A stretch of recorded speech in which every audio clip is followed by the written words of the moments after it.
The Empress New Clothes. The Emperor has to be told, cried the Chancellor. There's no money left in the exchequer. He spent it all on clothes. But the soldier at the door of the Emperor's bedroom would not let the Chancellor in.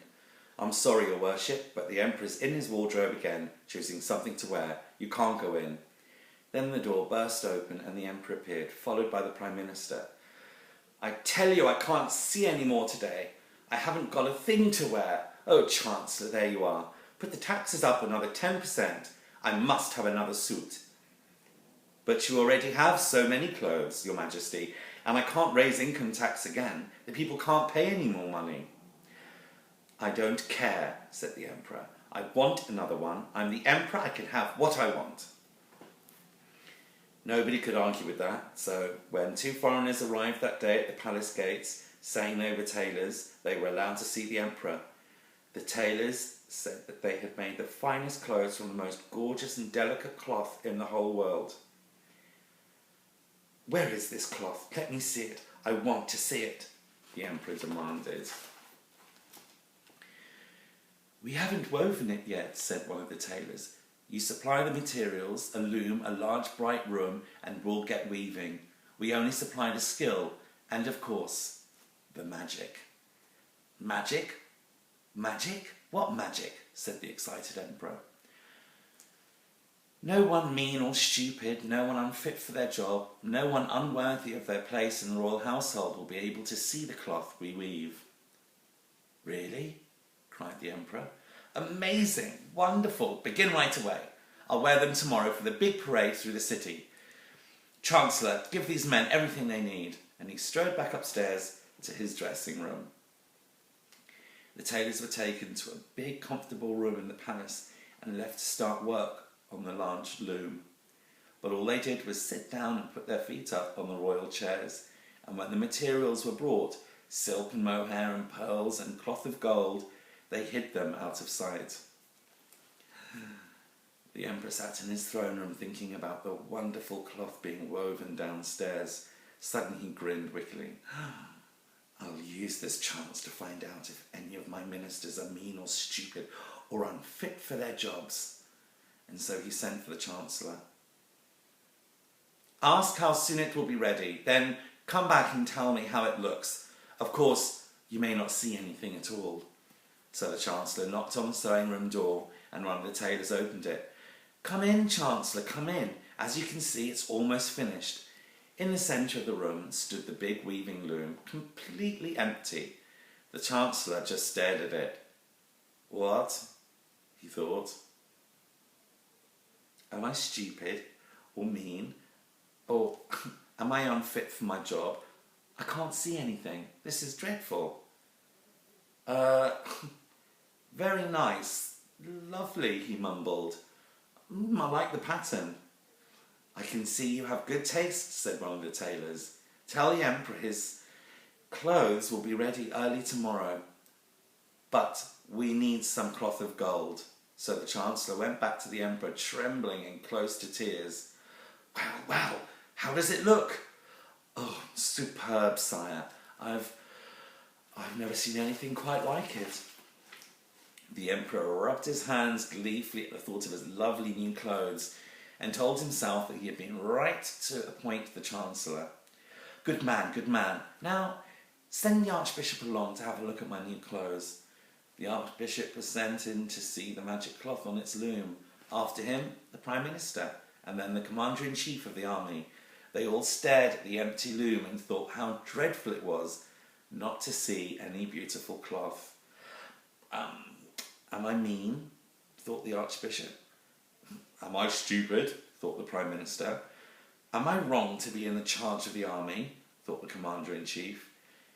And to hide their doubts, they all threw up their hands and admired the cloth. Oh, I particularly like the fringe, said the Archbishop. What unusual colours, said the Prime Minister. Excellent, first class, said the Commander-in-Chief. They all trooped upstairs to tell the Emperor how wonderful the cloth was, and then the Emperor went down to be fitted for his new clothes. But as he entered the room, he was suddenly gripped by fear. Oh my goodness, can't see a stitch of cloth. Am I more mean or stupid than all my ministers put together? Or am I not fit to be emperor? Nobody must know I can't see the magic cloth. What do you think of it, your majesty?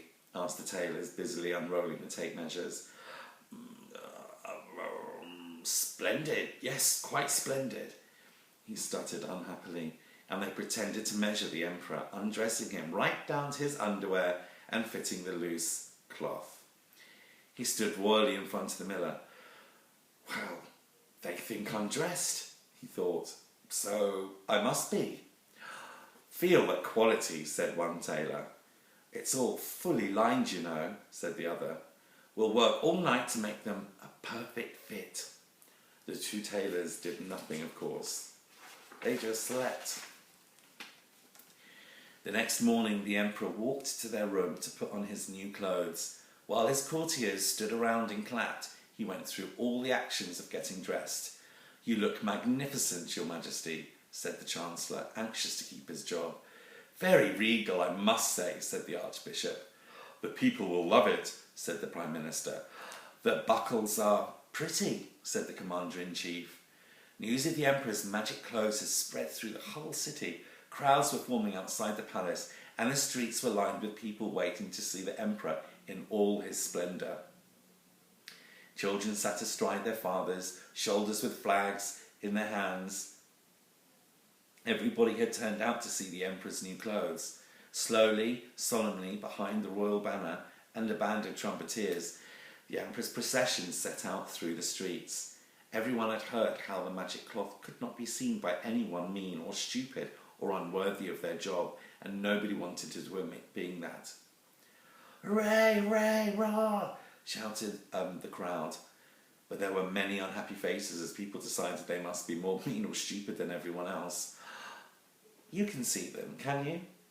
Well, of course I can see them. Do you think I'm stupid?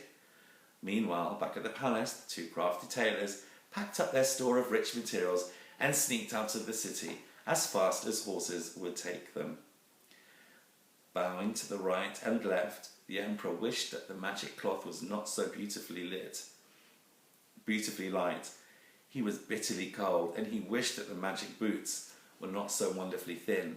The stones in the road were hurting his feet. Look, look, said a father to his little boy.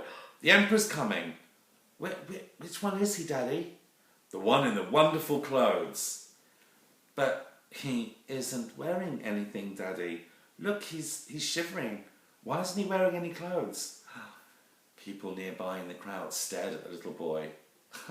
I'm sorry, he's too young to know any better, the child's father apologised.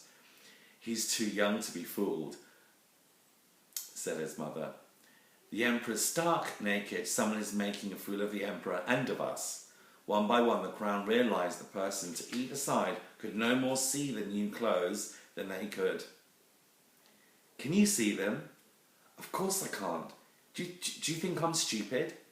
The emperor's stark naked, they shouted. The emperor's dressed in nothing at all. The emperor blushed with embarrassment. He had been fooled by the tailors, and now here he was, parading in front of all the people without a stitch of clothing. The poor emperor turned and fled back to the palace, and never again did he waste his money on new clothes.